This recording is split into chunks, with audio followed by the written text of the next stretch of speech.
Earlier this month, shocking statistics revealed that last year the suicide rate in men was its highest in over 2 decades, and that's before the effects of this year's pandemic. Well, we're joined this morning by Simon Gunny from the charity Calm, alongside our own Dr Chris. Morning to both of you. Morning, you two. And so, Simon, let's start with you and just these statistics, pretty grim reading, aren't they?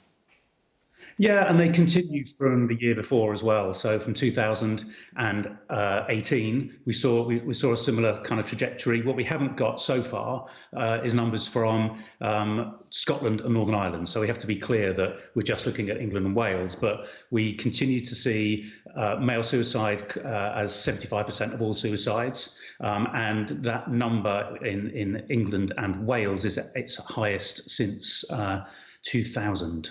And what's really frightening about this, Simon, is that it doesn't take into account what we're all going through at the moment, this pandemic. And we know on this show the calls that we get that people are really, really struggling at the moment. So what impact do you think that is going to have? Well, it's really important that we don't think of this as being inevitable. That suicide is so complex. Every suicide is different. And we mustn't start thinking about inevitability, but we must take heed of the warning signs. So 2008, the financial crash, we saw a big jump in male suicide, especially in middle-aged men. And we can, I guess, work out why that would have been. You know, the ability to fulfill the traditional masculine kind of role was hampered a great deal by that 2008 crash. Now, we can see what's happening, right? And we can understand that, as well as enforced isolation, as well as a lack of access to mental health services. And it's estimated that the demand on those health services are going up dramatically whilst access is decreasing. What we can also anticipate is an economic fallout. And that economic fallout has in the past led to an increase in the rate of male suicide. So we have to be united, not think of it as being inevitable, but really join together in order to try to prevent it. We know that women are much more likely to talk, to seek help. You say there is a masculine gold standard. Men are still under the cosh of grow a pair. You have to have a stiff upper lip, those sort of things, and are much less likely to talk it through. Yeah, absolutely, and that's been going on for decades, hasn't it? I mean, I guess we can think about. I can think about my own father and growing up with rationing and going through as a child, seeing as the bomb sites and massive economic difficulty. And I think as a result, this idea of strength being silence, which we know is completely the wrong way around, don't we? And we've talked about this loads of times, that it's really hard as a bloke to talk about what's going on in between your ears. So surely that's being strong. And when you say grow a pair, the way Calm deals with that kind of thing is we put a big sign up in London saying grow a pair, and we put a massive pair of ears on a building, because that principle of listening and asking questions is so powerful. Such a great idea, that. What do you do then? Because there'll be people watching this that will recognise what we're talking about in themselves. There'll be people watching this that will recognise this in their partners or loved ones or family members. What's the first step? We put together just a number of things, especially through lockdown, which was so difficult and continues to be so difficult for many people. One of the tricks we've got is a character called Alan, played by James Acaster, the comedian. And Alan stands for Ask, Listen, Action Network. So ask if you're worried about someone, ask how they're doing, and really ask, and then listen for as long as they want to talk, and really listen to what they're saying. Then put an action plan together, and then bring a network together. We are pack animals, aren't we? We're tribal as a society and as individuals. We need to come together. So Ask, Listen, Action Network. And then really, please do use the Calm helpline, 0800 58 58 58. It's on the screen. Call us and we can help if you're in a terrible state, or if you're just a bit worried about yourself, about someone else. And then there are lots of other services too, aren't there? There's Mind, there's the Samaritans, and there is obviously formal medical health care. So go to see a GP if you're worried, but do put those plans into action. Look after yourself and look after the people around you. It's important. I've got to say that, you know, obviously over the next few weeks, I will be talking quite a lot about my mental health and where my head has been in recent times, and it's surprising, you know, how you think you've got a grip on everything, and then suddenly your head takes you to sort of dark and scary places. You say loved ones can be instrumental in helping, and there's no question that I needed a lot of help in recent times with, you know, people who sit by the side of me right now, who help me enormously. Steph, my wife at home, my girls, my family, and loved ones can be instrumental in helping. I understand, I realise that not everyone is as lucky as I am to have sympathetic ears to listen to, or people that even understand how you can help someone just by listening. But the first point surely has to be reach out for the people that know you the best, and hopefully you'll find a rock that you tie yourself to. Well, yeah, I guess, as you say, Phil, if you've got those people, and sadly for lots of people, they're not surrounded by a network which can help, but also for a lot of people, the stigma of talking about how you're feeling, it means that the last people you want to talk to are the ones that know you. That's why I think helplines are so important, that the ability to talk to somebody who is non-judgmental, who doesn't know you, isn't going to put you in any kind of broader context and judge you for what you're saying, but can just be there to provide this miraculous form of therapy. And it's not like you have to go to a hospital and have chemotherapy.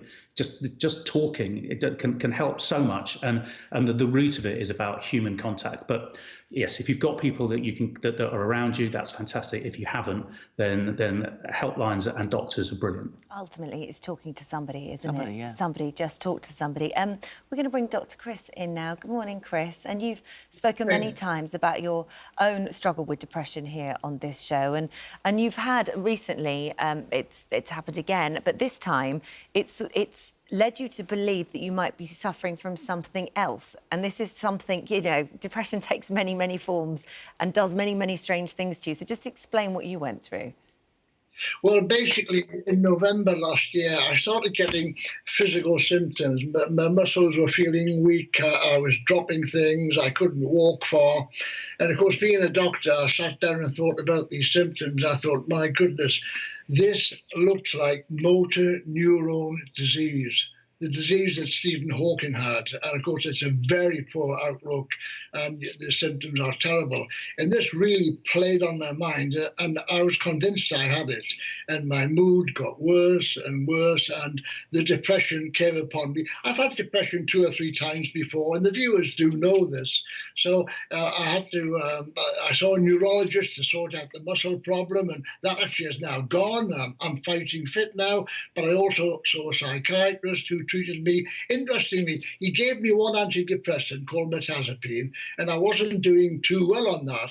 And he added another one called venlafaxine. Now, the reason why I mention this, he's given me 2 antidepressants, and I read in one of the medical journals that combination is known as Californian rocket fuel. Would you believe it? And absolutely tremendous effect. I couldn't have got through lockdown if I hadn't had my depression lifting by this combination of medications. But also, Chris, and as Simon was saying then, obviously everyone takes their own route here once they've maybe spoken to their GP, or they've phoned a helpline, or they've been lucky enough to be able to talk to a friend who they can trust, or a family member. Everyone takes a different path here. Medication's not always the answer. Oh, no, not at all. I mean, we do know that talking therapy, it's called cognitive behavioral, but anyhow, the talking therapy is really recommended by everyone, but there's not a great deal of availability of this service around the country.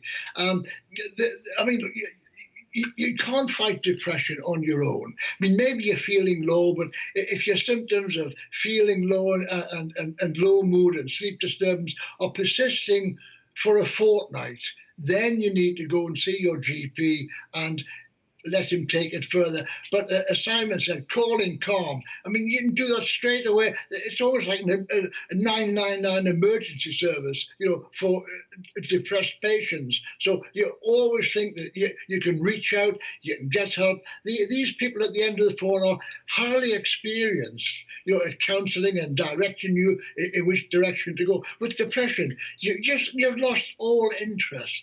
I call it the lost syndrome. And I just wrote down before the symptoms I had: loss of interest in the family, loss of interest in friends, loss of humour, loss of love in music. I tinkle a bit on a keyboard. Loss of reading, loss of hobbies, loss of energy, loss of confidence.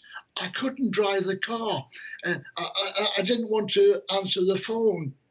I mean, horrendous symptoms, but my goodness, after a couple of weeks of medication, the mood was lifting and I'm firing on all cylinders now, just to prove the point. Medication works if you take it as directed by the doctor and keep on it. A lot of patients take their medication and they're feeling better. Oh, that's great. And they stop taking it and whoa, back down they go. On the other, thank you, Chris. On the other hand, Simon, when we're talking about phoning a helpline, I would always say, and I am absolutely not trained in any way. All I know is that I've been to some, sort of fairly dark places in my head. That that when those clouds roll in, if you are patient, if you hang on, if you wait, then it is extraordinary how the clouds break up and a little bit of sunshine can come through. That there is, if you don't rush into judging your life, because you never know where it might go quite quickly. Totally, and one of the really important things that we were stressing through the first phase of lockdown, when people were just had hope taken away from them, was that this isn't forever. Things will change, and it's really important that you hold that very, very firmly in your mind, and then put your own plans together as well. For example, Calm is very active in comedy and in music and in lots of other things like that, but also in physical activity. So just getting out of the house, walking, running, physical activity has a direct effect on your brain too. So putting together plans for yourself, but secure in that knowledge that this is not forever, that stuff will change. And if we pull together and we seek the help that we need and we put those behaviours really as a priority for ourselves and for the people around us, then that change can be positive.